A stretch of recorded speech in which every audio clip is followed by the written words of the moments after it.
नमस्कार दर्शक बंधु आगक आसूची मकर संक्रांति। मकर संक्रांति रे अत्यंत शुभ संजोग एही पांच राशि व्यक्ति हेबे मालामाल। आसंता 14 तारिख रे पालन करा जिवो मकर संक्रांति। एही दिनरु मांगलिक कार्य आरंभ होइथाय। ଏହା ସହ ମକର ସଂକ୍ରାନ୍ତିରୁ ସମସ୍ତ ଶୁଭ କାର୍ଯ୍ୟରେ ଆରମ୍ଭ ହୋଇଥାଏ। ଜ୍ୟୋତିଷ ଶାସ୍ତ୍ର ଗଣନା ଅନୁସାରେ ଚଳିତ ବର୍ଷର ମକର ସଂକ୍ରାନ୍ତି ଖୁବ୍ ଖାସ୍, କାରଣ ଏହି ଦିନ ସୂର୍ଯ୍ୟ ମକର ରାଶିରେ ପ୍ରବେଶ କରିବା ସହ ଏକ ଖାସ୍ ସଂଯୋଗ ହେବାକୁ ଯାଉଛି। ମେଷ ମକର ସଂକ୍ରାନ୍ତି ମେଷ ରାଶି ବ୍ୟକ୍ତି ବିଶେଷଙ୍କ ପାଇଁ ଖୁବ୍ ଖାସ୍।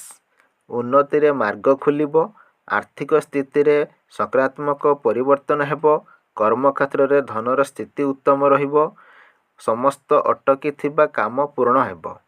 ସିଂହ ଏହି ରାଶି ବ୍ୟକ୍ତି ବିଶେଷଙ୍କ ପାଇଁ ମଧ୍ୟ ଖୁବ୍ ଖାସ୍ ମକର ସଂକ୍ରାନ୍ତି। ସୂର୍ଯ୍ୟଦେବଙ୍କ କୃପାରୁ ମାନ ସମ୍ମାନ ବୃଦ୍ଧି ହେବ। ଚାକିରି କ୍ଷେତ୍ରରେ ପଦ ଉନ୍ନତି ଯୋଗ ରହିଛି।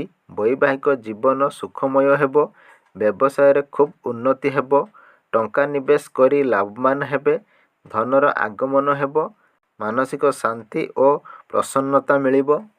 ତୁଳା ଜମି ସହ ଜଡ଼ିତ ମାମଲାରେ ଆର୍ଥିକ ଉନ୍ନତି ହେବ। ପରିବାରରେ ହସ ଖୁସିରେ ବାତାବରଣ ରହିବ। ଜୀବନସାଥୀଙ୍କ ସହଯୋଗ ମିଳିବ। ଚାକିରି କରୁଥିବା ବ୍ୟକ୍ତି ବିଶେଷଙ୍କୁ ନୂଆ ନୂଆ ସୁଯୋଗ ମିଳିବ। ବ୍ୟବସାୟରେ ଲାଭ ସହ ସ୍ୱାସ୍ଥ୍ୟ ଉତ୍ତମ ରହିବ। ମକର ଏହି ରାଶି ବ୍ୟକ୍ତି ବିଶେଷଙ୍କୁ ଅତ୍ୟନ୍ତ ଶୁଭ ଫଳ ମିଳିବ। ସୂର୍ଯ୍ୟଙ୍କ ଚଳନ ପରେ ଶୁଭ ସମୟରେ ଆରମ୍ଭ ହେବ। ଅଟକି ଥିବା କାମରେ ସଫଳତା ମିଳିବ। ସ୍ୱାସ୍ଥ୍ୟ ଉତ୍ତମ ରହିବ। ନୂଆ କାମର ଆରମ୍ଭ କରିପାରିବେ। କର୍ମକ୍ଷେତ୍ରରେ ସହକର୍ମୀଙ୍କ ସହଯୋଗ ମିଳିବ। କୁମ୍ଭ ଆର୍ଥିକ ଉନ୍ନତି ହେବ।